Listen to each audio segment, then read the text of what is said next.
Well, all of that was pretty dire, but I don't want to leave this first unit totally on the negative side because all is not negative. There are clearly opportunities when there is a collective will to focus on improvement. For example, mortality rates for cancer are among the lowest in the U.S. Many attribute this improvement to a systems focus, not the least of which include patient advocacy.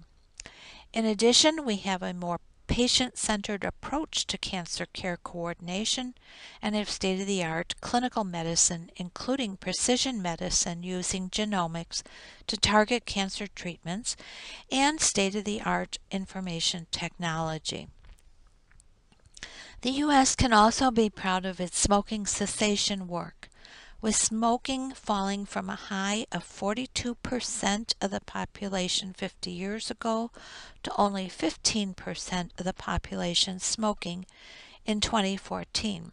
Although there are some definitional issues, because recent drops in smoking are believed to be due to use of electronic cigarettes, which may be no different and possibly worse than cigarettes in the end. Still is the number one cause of preventable illness, with more than 480,000 deaths each year. The U.S. has done very well. However, obesity and other factors that contribute to chronic conditions such as diabetes and congestive heart failure remain challenges. So too are medical errors, frequently medication errors, although also errors in surgical procedures, infections, and other issues. In 1999, the Institute of Medicine, again more recently the National Academy of Medicine, described the number of deaths annually from medical errors as potentially as high as 98,000 per year. Today, researchers estimate there are at least over 250,000 deaths due to medical errors annually, not including deaths due to medical errors in nursing homes or home care services. A natural question at this point probably should be, why is U.S. healthcare spending so high? Researchers generally agree it is not because Americans seek more care, but because of greater use of medical technology and healthcare prices that are higher than in other countries.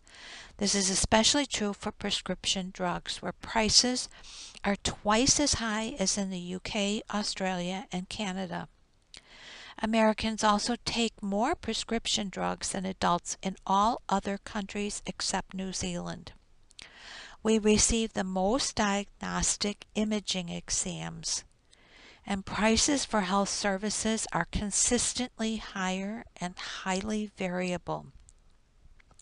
For example, Blue Cross Blue Shield found that hip replacement surgery in the U.S. can vary from $11,327 in Birmingham, Alabama to $73,987 in Boston, Massachusetts.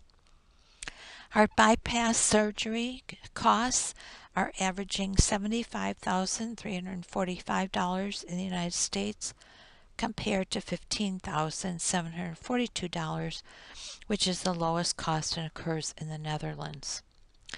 So we've discussed healthcare costs from the perspective of annual cost per person, percent of gross domestic product, cost per service, and total annual cost. But as we noted, value is essentially efficiency, getting something good at a good price. So while improving value must focus on improving quality, cost cannot be overlooked. Getting good quality at the highest possible price is not value either, because it is not sustainable. And that's kind of where we're at today. In addition, there are many other factors that contribute to good quality of care that have not been until recently factored into healthcare spending discussions, such as availability of public transportation, housing, minimum wage, employment opportunities, educational resources, and other factors often described as social determinants of health. Well, I warned you that the picture is somewhat dire, and even though there is not everything negative, it is certainly a picture that has been building for some time, and there have been many solutions tried with varying degrees of success. Those of us who have been around for a while may recall fits and starts from as early as Truman's Fair Deal to Johnson's Great Society and passage of Medicare to Obamacare and everything in between. In fact, there have been concerns that the current Trump administration may put a stop to value-based care, though that view is being tempered by both sides of the political divide in Congress, as well as by private insurers and providers who are preparing to go it alone if necessary. But while value makes sense from a macroeconomic perspective, some providers, especially individual independent physicians, view the focus on shifting risk only from a microeconomic perspective, with fears of short-term loss in revenue. It can make it difficult to reach the ultimate goal of better value when your immediate paycheck could be cut, even though that paycheck may be the highest end of the income spectrum. But there is no guarantee that it will be cut if, in fact, better outcomes result from improvements related to the overall value-based care transition. So despite concerns, there does seem to be strong collective will and more support in terms of information technology, new business models, and much stronger consumer interest.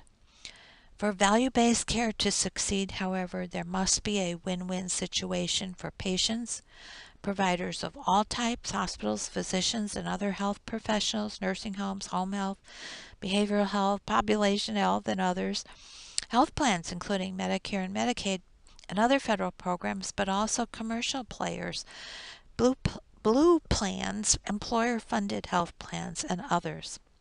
And employers who are increasingly becoming their own insurers, and finally even suppliers such as EHR vendors, healthcare clearinghouses, medical device and pharmaceutical manufacturers, and many others. Each stakeholder must see a real stake for themselves in value-based care. So with this grounding in why value-based care is viewed as a promising solution to the future of healthcare in the U.S., we will further explore what value-based care is and how we can improve its chances for success in subsequent lectures. But one last note. The references listed on this and subsequent slides were used in compiling this lecture. Please consider the note that links to references were active at the time of course development, but links can break or documents can be removed from a website at any time.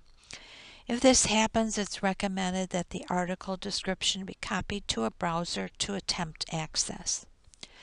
You may not want to download every article or attempt to read every article that you even download, but just perusing the list of titles should reinforce for you the content of the lecture. A lot to cover. See you next time.